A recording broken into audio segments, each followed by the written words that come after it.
Today we're at Death Valley National Park. This is my second time at this national park and it still holds up as one of my favorites. Hopefully today I will be able to show you why. If you're new here, my name is Laura and I'm on a mission to go see every national park in the continental US. I started in April, it's November 1st, and this is park number 40. Last time I was here, I did hiking in slot canyons and I checked out Badwater Basin. I can't wait to see more of those. Plus, I'm gonna check out a ghost town that's just north of here. We have already checked in at the visitor center and we're ready to go.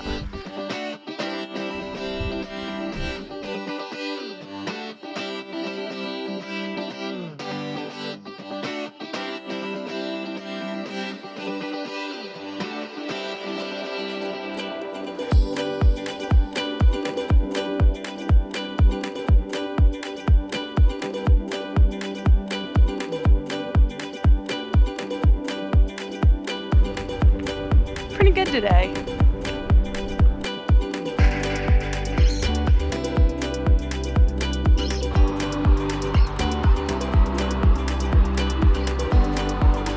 Well, I'm going to say that I officially have a stamp from the highest elevation visitor center in Rocky Mountain National Park and now the lowest elevation here at Death Valley.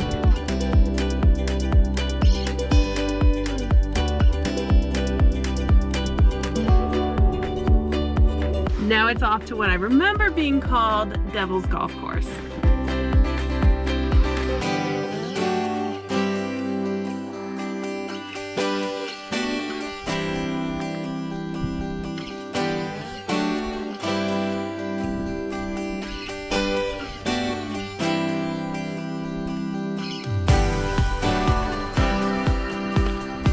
Just something about this space makes me think of Death Valley. We are going to go down to Badwater Basin and you'll notice that it's like this in the sense that it's salt flats. So you get like the octagon shapes on the ground, but it's super flat.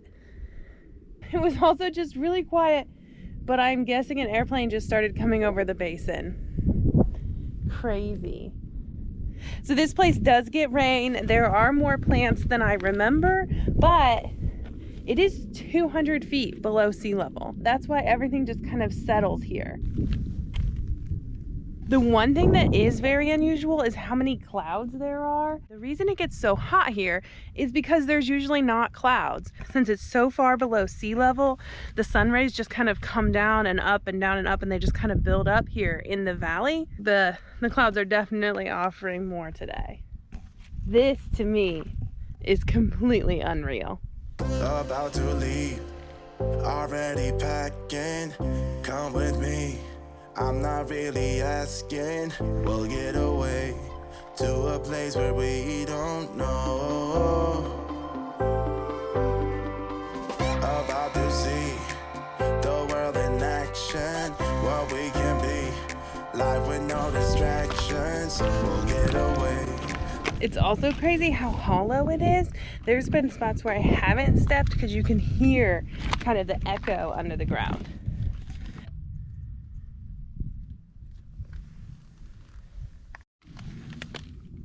In case you were curious, it is extremely sharp. Definitely high consequence if you trip. This is what we waited for. Take my hand, we'll make it. Haven't even seen the rest of the park today. Still my favorite. But I'm also going to be very careful walking back. I'm done living life with the lights out, die with my own doubts. Be free with me. Let's go, let's be free with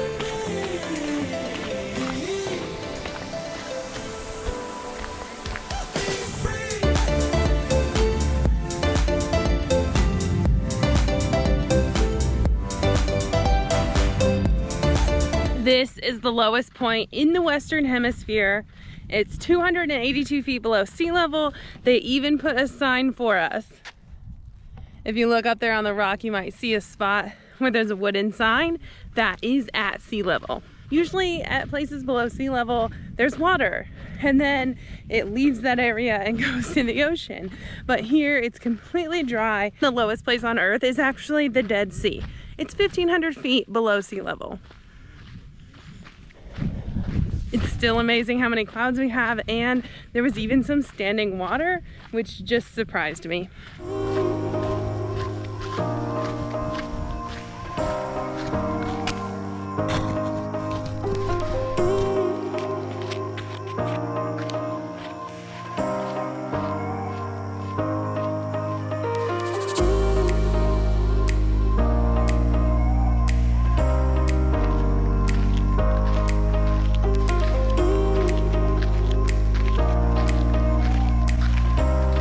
Well, it took almost to the end of the whole walkway to find some salt that hadn't been trampled yet. But here you can see the natural geometric shapes that it dries in. It's again also amazing how quiet it is out here. The airplane seems to resonate. There's so much space that all of the other sound just spreads out, and it's so quiet.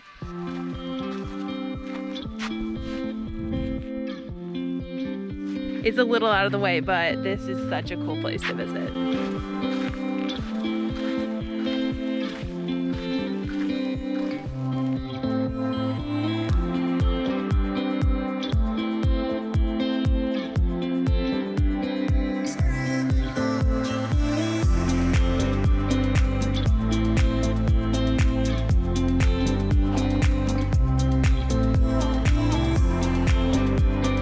Taking one final look over Death Valley before I head into Beatty, Nevada. With the clouds, it's just so stunning.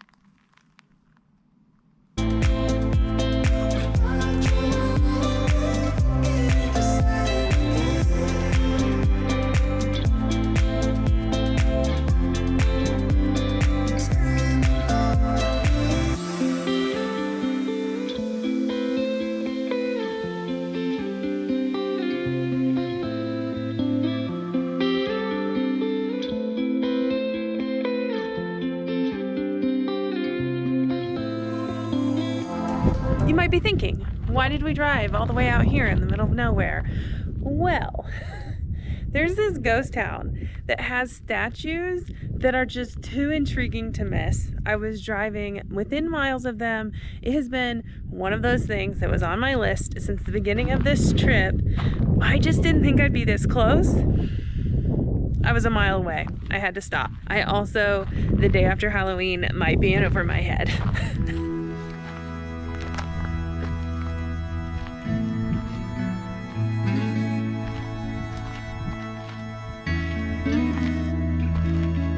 This is a ghost town, and yes, it just so happens that I'm the only one here right now.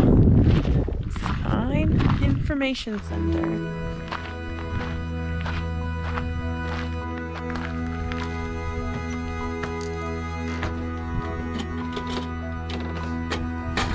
This is a free open-air museum. Let's go check it out.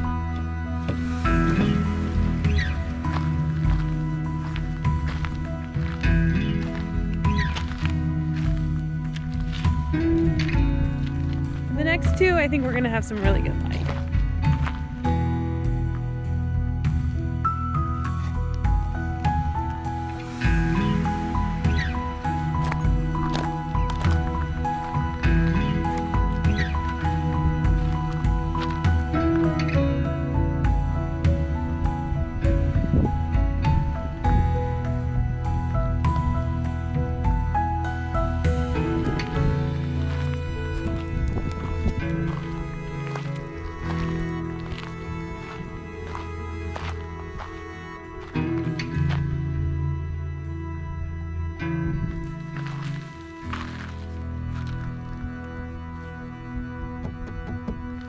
Now to drive up and see the rest of the ghost town.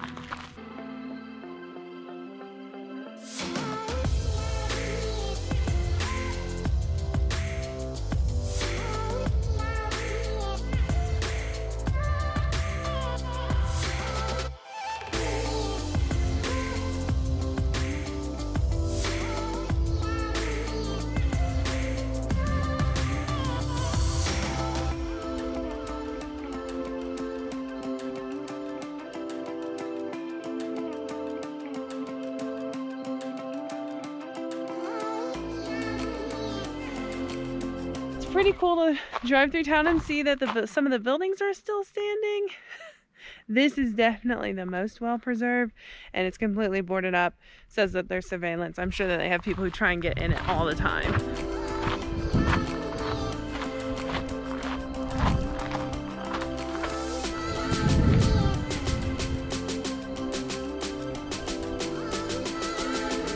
To connect this town, they were laying 1 to 2 miles of track per day to try and connect this town to Las Vegas. The train entered the town at 7 p.m. on December 14th, 1906, with 100 passengers. This is actually a picture of the first passenger train coming into town. That's crazy. It really does feel like a ghost town. And the sun is setting, so it's starting to get cold. Whew. Okay, I think that's our cue.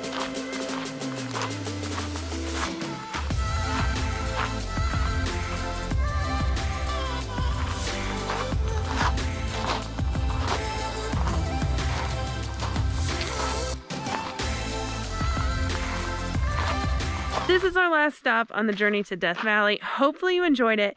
It really is one of my favorite national parks. It's fun to explore, and it seems like every time I come, I see more and more. If you enjoyed it, give it a big thumbs up. If you haven't subscribed yet, make sure you click that button, because I'm headed next to the national park that Courtney and I missed this summer because of a wildfire. I'm excited to finally get to see it. It is finally time to go see Lassen Volcanic National Park. I'll see you there. Today we are at Lassen Volcanic National Park. Courtney and I tried to visit this park a few months ago, but it was closed because the day before we came to visit, the Dixie Fire entered the park's boundaries. Even just being here at the sign feels crazy. To have the scorched trees over here and have them be green over there. It's amazing what the firefighters were able to do, and that they were able to stop the fire from going everywhere. And then even the reflectors on the sign are melted.